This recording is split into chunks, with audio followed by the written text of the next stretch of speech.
ഇത് എന്റെയും കേരളമാണ് എന്ന് ചെറുപ്പം മുതലേ എനിക്ക് ബോധ്യപ്പെടുത്തിയ മലയാളികൾക്ക് നന്ദിയും നമസ്കാരവും. ഇനി ഞാൻ തമിഴിൽ പറയാം. ഞാൻ പറയുന്നത് അവിടെയും കേൾക്കണം. അതുകൊണ്ടാണ് இன்று தெற்கு தேய்கிறது என்றெல்லாம் புலம்பிக் கொண்டிருக்காமல் தெற்கை உதாரணமாக காட்டிக் கொண்டிருக்கும் முக்கிய தலைவர்களில் மூலமானவர் விஜயன் அவர்கள்.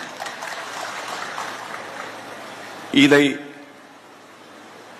பிரபலப்படுத்த வேண்டியது என் கடமையாகவே நினைக்கிறேன்.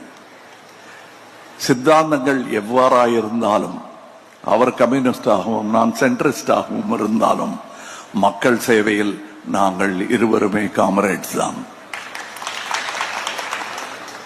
இந்த சித்தாந்த வேறுபாடுகளின் நூற்றாண்டு கடந்து கொண்டிருக்கிறது.